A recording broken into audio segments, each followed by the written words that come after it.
দশম শ্রেণীর প্রিয় শিক্ষার্থী সালদার স্যার ইউটিউব চ্যানেল থেকে তোমাদের সবাইকে স্বাগতম। আজকে তোমাদের জন্য আরও একটি নতুন ভিডিও নিয়ে এসেছি। জীবন বিজ্ঞান মডেল প্রশ্ন সিলেবাস সহ 2025 চারটি সেট, অর্থাৎ দশম শ্রেণীর দ্বিতীয় পর্যায়ক্রমিক মূল্যায়ন 2025-এর আমি চারটি সেট নিয়ে আলোচনা করব। 40 মার্কের প্রশ্নের বিশ্লেষণ সহ সম্পূর্ণ ধারণা পাবে তুমি এই ভিডিওতে। কাজে তোমরা যারা এখনও আমার চ্যানেলটিকে সাবস্ক্রাইব করোনি তারা এখনই চ্যানেলটিকে সাবস্ক্রাইব করে বেল আইকনটি প্রেস করে দাও এরকম আরও ভিডিও পাওয়ার জন্য।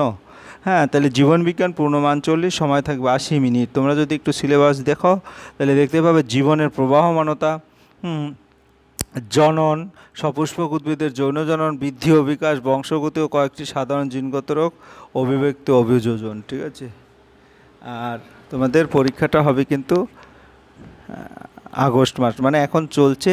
অন্তর্বর্তী প্রস্তুতিকার মূল্যায়ন 10 মার্ক এবং দ্বিতীয় পর্যায়ক্রমে মূল্যায়ন 40। যাই হোক, আমরা সরাসরি প্রশ্ন 1 নম্বর সেট যদি দেখি, হ্যাঁ, কোরকোদ্গম উদ্ভিদ বংশ বিস্তার করে হাইড্রা। শস্য নিউক্লিয়াসের ক্রোমোজোমের সংখ্যা হলো 3n। নিষেক ব্যতীত স্ত্রী জনন কোষ থেকে নিম্নলিখিত কোন জীবের ক্ষেত্রে অপত্য জীব সৃষ্টি হয়? মৌমাছি। তারপর ক্রোমোজোমের জিনের নির্দিষ্ট স্থানকে বলা হয় লোকাস। মেন্ডেলের দ্বিসংকর জনন পরীক্ষা থেকে যে সূত্র পাওয়া যায় তা হলো স্বাধীন সঞ্চারণ সূত্র। হিমোফিলিয়া বি এর সংস্করণ হচ্ছে তোমার রক্ততঞ্চনের 9 নম্বর ফ্যাক্টর অভাব। অস্তিত্বের জন্য সংগ্রাম মতবাদটি হলো ডারউইনের। সরীসৃপ ও পক্ষী শ্রেণীর মধ্যে হৃদযোজকটি হলো আর্কিওপটেরিক্স। পাকস্থলীতে ওয়াটার স্যাক থাকে যে প্রাণী, সেটি হলো উট। এই হচ্ছে তোমাদের 9টি এমসিকিউ। এরপরে বিভাগ খ। বিভাগ খতে নিচের প্রশ্নগুলো অতি সংক্ষিপ্ত উত্তর দাও, এক কথায় উত্তর দাও, যে কোনো 4টি। পরাগ যোগে দুটি অজৈব বাহকের নাম হলো বায়ু আর জল। কোন প্রাণী বহু বিভাজন পদ্ধতিতে জনন সম্পন্ন করে? প্লাজমোডিয়াম। হ্যাঁ, মেন্ডেলের এক সংকর জনন পরীক্ষার 3:1 অনুপাতকে কী বলে? ফিনোটাইপ। একটি অটোজম বাহিত বংশগত রোগের উদাহরণ থ্যালাসেমিয়া। তারপরে মেরিসিপ্পাস কোন প্রাণীর জীবাশ্ম? ঘোড়া। উটের লোহিত কণিকার একটি বৈশিষ্ট্য উল্লেখ করো। উটের লোহিত রক্তকণিকাগুলো অপেক্ষাকৃত বড়। এ শূন্যস্থান পূর্ণ করো, যে কোনো দুটি। যেমন জীবদেহের শুষ্ক ওজন বৃদ্ধি পায় উপচিতি প্রক্রিয়া। হিমোফিলিয়া এর অপর একটি নাম হলো ক্লাসিক হিমোফিলিয়া। সমবৃত্ত অঙ্গ সৃষ্টির ঘটনাকে বলা হয় অভিসেরি না সমান্তরাল অভিযোজন। এরপরে গিয়ে তোমার বিভাগ গ দেখো, তোমার 2 মার্কের প্রশ্ন। স্বপরাগযোগ ইতর পরাগযোগের মধ্যে পার্থক্য। বহুকোষ জীবের বৃদ্ধির দশা কটি ও কী কী? RRYY। জীব থেকে কয় প্রকার গ্যামেট উৎপন্ন হয় এবং গ্যামেটগুলো কী কী? থ্যালাসেমিয়া রোগের কারণগুলি লেখো। হিমোফিলিয়া রোগের লক্ষণগুলি লেখো। প্রাকৃতিক নির্বাচনবাদদের ত্রুটিগুলো কী কী? বায়োজিনেটিক তত্ত্বের প্রভাব থাকে এবং তত্ত্বটিকে উটের জল নিরোধন হ্রাস করার জন্য দুটি অভিযোজনগত বৈশিষ্ট্য উল্লেখ করো। এরপর বিভাগ খ। মাইক্রো প্রোপাগেশন কি এবং এই পদ্ধতিটি শব্দচিত্রের সাহায্যে দেখাও। পরাগযোগের গুরুত্ব উল্লেখ করো। জল পরাগী ফুলের বৈশিষ্ট্য লেখো। মাইক্রো প্রোপাগেশন গুরুত্ব লেখো। অসম্পূর্ণ প্রকটতাকে একটি পরীক্ষার সাহায্যে বুঝিয়ে লেখো। বংশগতি সংক্রান্ত পরীক্ষায় মেন্ডেলের সাফল্য লাভ করার কারণ কি? প্রকট এবং প্রচ্ছন্ন বৈশিষ্ট্য দুটির পার্থক্য লেখো। মেরুদণ্ড প্রাণীদের হৃৎপিণ্ডের গঠন কিভাবে অভিব্যক্তির সাপেক্ষে প্রমাণ দেয় তা বুঝিয়ে লেখো। শিম্পাঞ্জির দুটি আচরণগত কৌশল উল্লেখ করো। ল্যামার্কের মতবাদের সাপেক্ষে দুটি উদাহরণ দাও।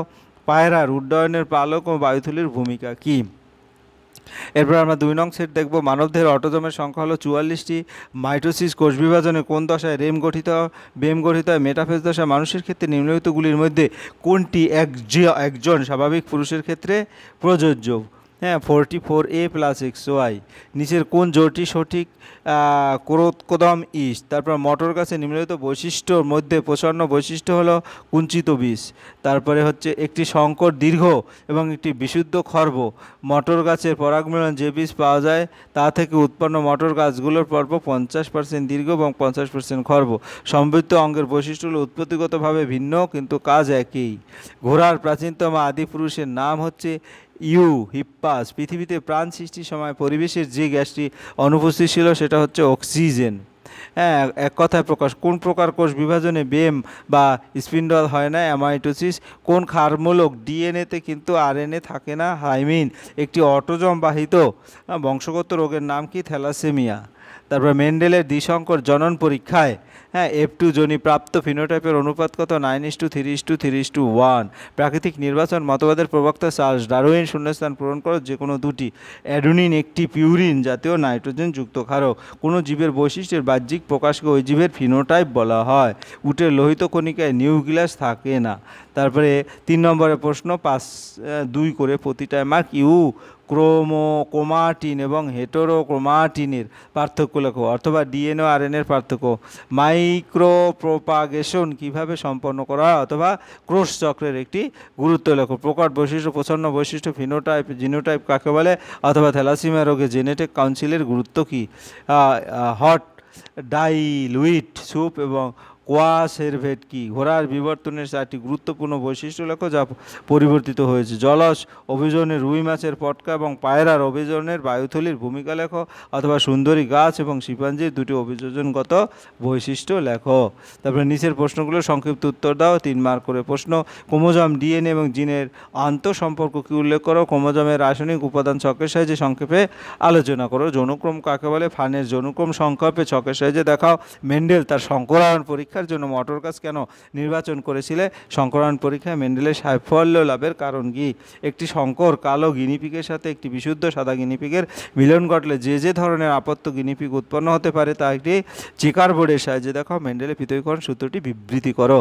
এরপরে 4-3 অভিব্যক্তি বা বিবর্তনের মুখ্য ঘটনাগুলো একটি পর্যায় চিত্রের মাধ্যমে দেখাও, অথবা জৈব অভিব্যক্তির অঙ্গ সংস্থানগত প্রমাণ হিসেবে বিভিন্ন মেরুদণ্ড প্রাণীগোষ্ঠীর হৃৎপিণ্ডের মৌলিক গঠন আলোচনা করো। ল্যামার্কের মতবাদ, এর ব্যবহার ও অপব্যবহার, সূত্র এবং অর্জিত বৈশিষ্ট্যের বংশানুসরণ ব্যাখ্যা করো, অথবা ডারউইনের যোগ্যতম উদ্বর্তন এবং প্রাকৃতিক নির্বাচনের মাধ্যমে প্রজাতির উৎপত্তি কিভাবে ঘটেছে সংক্ষেপে লেখো।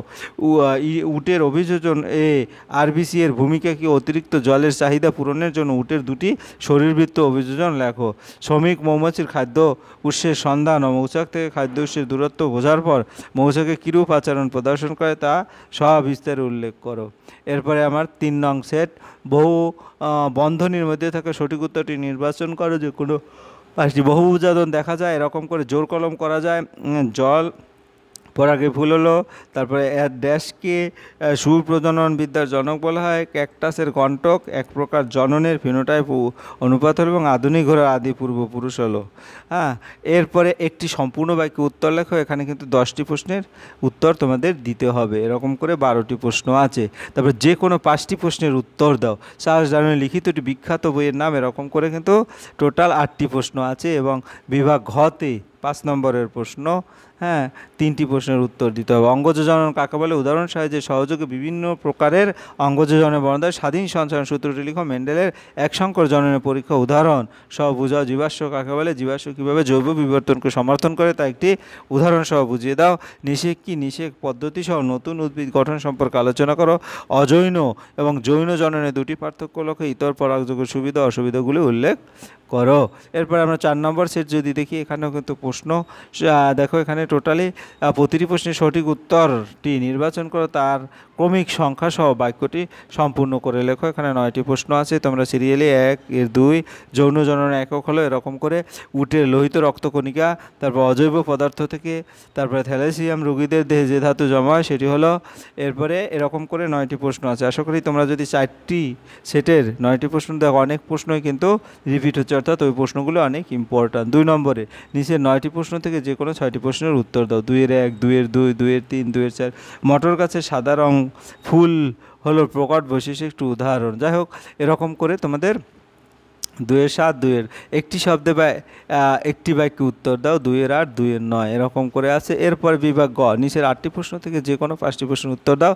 2 মার্ক করে প্রশ্ন থাকবে। স্বপরাগযোগ একটি সুবিধা অসুবিধা লেখো, এরকম করে টোটাল 8টি প্রশ্ন আছে। 8টি প্রশ্ন থেকে 5টি প্রশ্নের উত্তর করতে হবে তোমাদের। এরপর বিভাগ ঘতে কি আছে। বিভাগ ঘতে নিচের 3টি প্রশ্ন, অর্থাৎ 5 মার্কের প্রশ্ন, এরকম করে দেখা যাচ্ছে মানুষের ক্ষেত্রে লিঙ্গ নির্ধারণ কীভাবে হয় এবং উদাহরণের সাহায্যে প্রকট ও প্রচ্ছন্ন বৈশিষ্ট্য ব্যাখ্যা করো। 4-1, 4 রেখাচিত্রের সাহায্যে ফানের ক্ষেত্রে যৌনকম কীভাবে ঘটে ব্যাখ্যা করো। অথবাটাও ভালো করে দেখবে। এরপর 4-3 অস্তিত্বের জন্য সংগ্রাম কেন হয় ব্যাখ্যা করো। ল্যামার্কের মতে অর্জিত বৈশিষ্ট্য বংশানুক্রম কীভাবে হয়। এই ছিল তোমাদের টোটাল যে 4টি সেট তার পূর্ণাঙ্গ আলোচনা বিশ্লেষণ। আশা করি ভিডিওটি যদি মনোযোগ সহকারে দেখো তাহলে তোমরা এই সামনের যে সেকেন্ড ইউনিট টেস্টের পরীক্ষা দেবে সেই পরীক্ষার প্রশ্ন সম্পর্কে পূর্ণাঙ্গ একটা আইডিয়া আসবে। হ্যাঁ, পরিশেষে বলবো ভিডিওটি দেখার জন্য অসংখ্য ধন্যবাদ। ভিডিওটি ভালো লাগলে লাইক কমেন্ট শেয়ার করতে ভুলবে না। হ্যাঁ, আজ এই পর্যন্তই। ধন্যবাদ সবাইকে।